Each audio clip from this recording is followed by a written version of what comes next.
We made efforts to surmount these challenges, some successful, some not so successful. We are fully cognizant of where Pakistan is and where it ought to be. Yet our aspiration to realize these fundamental rights never dampened. Knowing that there is always a lag between the social policies and their desired impact, we continue to tread resolutely on the path towards full realization of the tenets of the declaration we celebrate today. Mr. President, Pakistan continues to accord priority to legal, policy, administrative measures needed to implement the declaration for safeguarding the rights of minorities in Pakistan. Every year we celebrate 11th August as Minorities' Day. Protection of the rights of minorities forms the core of our National Action Plan on Human Rights. The Kartarpur Corridor, established by Pakistan for the Sikh community in India and in Pakistan and beyond, reflects our commitment to promoting inclusivity and interfaith harmony.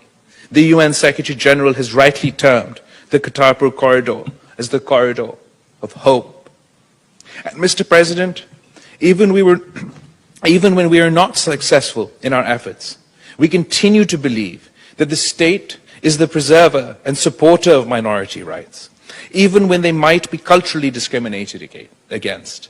We feel proud of this resolute belief today.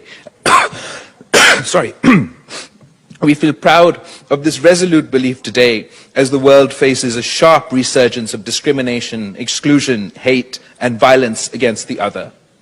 Where discrimination exists, our state intervenes to protect minorities and act as a bulwark against those that wish to divide and perpetuate hate. While the challenges to address ethnocentrism, anti-Semitism, and discrimination against Asians and Africans continue to exist, recent times have seen a growth of venomous Islamophobic trends across the globe. Unfortunately, there exist states that actively undermine minority rights, fan the flames of hatred, actively seeking to divide communities, persecute minorities as an active policy of state to perpetuate the political power of their ruling elite.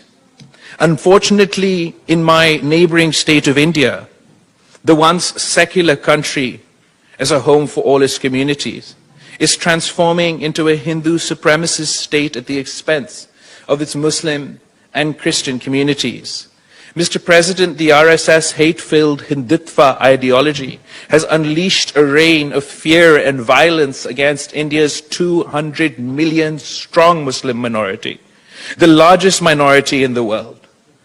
This includes mob lynchings by cow vigilantes, frequent pogroms such as New Delhi in 2020 and Gujarat in 2002, discriminatory citizenship laws to purge India of Muslims, demolishing of homes and shops of Muslim communities under state patronage, storming of mosques by charged mobs, disinformation campaigns against Islam and Muslims on social media, bans on hijab, incitement to hatred and violence against Muslims in the political discourse, and a campaign to destroy mosques across India and obliterate its Muslim heritage and history, and increasingly frequent public calls for genocide against Muslims. Not only Muslims in the Indian homeland, but the only Muslim majority area in the region under their control, Indian illegally occupied Jammu and Kashmir. The occupying forces pursue a policy to attempt to transform the Muslim majority into a minority in their homeland. And Mr. President, to all this, what is the response of the international community? Yes, silence at best. The global community is sleepwalking through such blatant and widespread discrimination. Pakistan calls on the international community to hold the RSS Hindu supremacist government to account for its overt espousal of an anti-Muslim, anti-Islam agenda. We urge the Secretary General to urgently convene a global dialogue on countering Islamophobia, particularly Islamophobia as a state policy. We also call on the United Nations to formulate an action plan to combat Islamophobia and call out all such discrimination in consultation with member states. Thank you. I think the